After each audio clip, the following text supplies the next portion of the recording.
Hello everybody, my name is Spencer and this is the Troodlebug. My home-built three-wheeler made from a, I think it's a Moto Militia DB30. So also known as a Doodlebug.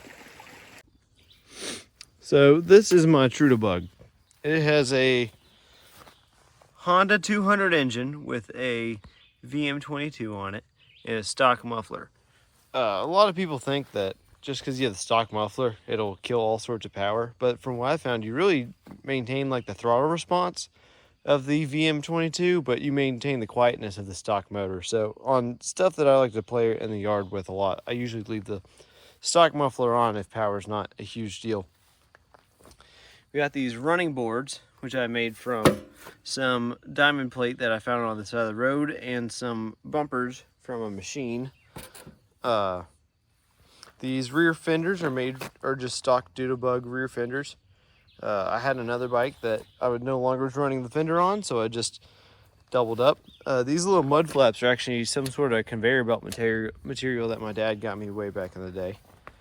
The rear end of this thing. So kind of a funny story about the rear end of this thing is it used to have an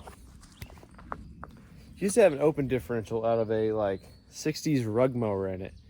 And that worked for a little while when I first built it. I went ahead and swapped it to a solid rear axle. Now this axle is a 3/4 inch axle. I've seen a lot of go-karts use 1-inch axle. I'm not sure. I haven't noticed any issues with the 3/4 inch axle, but I'm sure if I rode it hard enough, it could be an issue. It's got hydraulic disc brakes off of a mini quad. These bearings are you can just buy them off Amazon, actually. Same thing with pretty much all of this. You can just buy it off Amazon or eBay. 420 chain with a 66 tooth rear sprocket. And I believe it's an 8-tooth front sprocket, which is a really good combination for a torquey build like this, where you really don't want to go more than like 35 mile an hour. Same bumper on this side. Torque converter, which is a necessity for something like this. You'd overheat a clutch pretty quickly. As you see there's a regulator rectifier for powering the headlights. Now it's got these cool little LED Amazon floodlights. They're ridiculously bright, but they don't really cast the light very far, which is pretty unhelpful. But they're powered by just one coil in here, stator coil for lights or battery or whatever. And it has an auxiliary battery here, or a location for auxiliary battery, so that you can have the lights on without the bike running. I robbed that battery to put in a different bike since this one doesn't require it. But you see the gist. Oh yeah, one last thing. It's running 19x7 by 8-inch tires. Sun Fs, which are just Chinese specials. And they're on 8-inch wheels. The front has also been upgraded to a bigger axle. I don't remember what size axle that is, but I know it's bigger. And it has hubs so that I could, in theory, swap on different tires if I wanted to.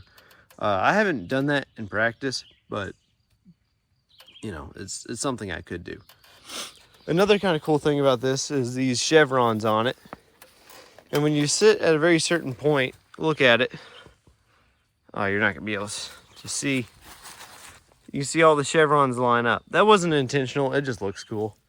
But this is just vinyl, as you can see by where the vinyl has shrank over time, and then I cleared over it. Originally I was planning on doing paint, but the paint kept crinkling on me, and it turned out to be a bigger issue than not. And yeah, that's pretty much the Troodlebug. This thing does really good wheelies. I'm not very good at wheelies, but it does really good wheelies. It does really good wheelies until it doesn't. The balance point is just slightly farther than, or the tip over point is just slightly farther than the balance point. Like when you're at balance point, you think you're about to hit the tip over point usually. And I had that happen the other day, just right over there in that big old mud pile. I just fell straight on my back. That was pretty cool. But yeah, that's the Troodlebug. So I don't think I explained earlier the story about why the rear axle got swapped very well. So what had happened was, we went to go riding these trails by my buddy's house, and they're pretty notorious for being pretty rough trails, and there's spots of them that happen to be pretty vertical. And this lawnmower axle was an open diff, and instead of having ball bearings on the end, it just had regular bronze like bushings that you'd see on like kind of a low speed application. So when I first built it, I didn't think anything of it. I mean, it worked that long on the lawnmower, so why wouldn't it work on a three-wheeler? Well, it turns out that even though they worked pretty well on a lawnmower for a very long time, the chain tension on the three-wheeler had ended up that the axle started to eat through the bearing. So I was watching this happen as we were riding, and I was like, well, that's an issue, but it'll probably get me back home. So we keep riding. And it was like I mentioned before, we turned around because I started to get low on gas. And if you get stuck back there, you know, you're probably it's gonna be a fun time getting back out. I'm watching this rear axle also, and we got down the very last hill. And as soon as we come to the bottom of this last hill, I go back on the road to go back home. My whole right wheel just shears off. Now, I like kind of looking around. I don't really understand what just happened whenever I get back on the road. But when I look back, I see that my whole wheel is just missing. And at the time, it didn't have the fenders or anything, so it was just, wheel's gone. Now I go to pick up the wheel, and the whole axle was like cone-shaped where the bearing had worn all off. And I have the video of that still, so I'll probably put that in like here-ish.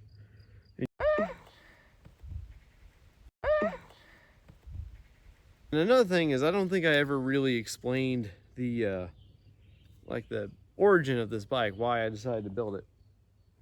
I remember I was sitting at my desk one day, and I was thinking, you know, ATCs are really cool. I don't have an ATC, nor at the time did I feel the need to go out and purchase one.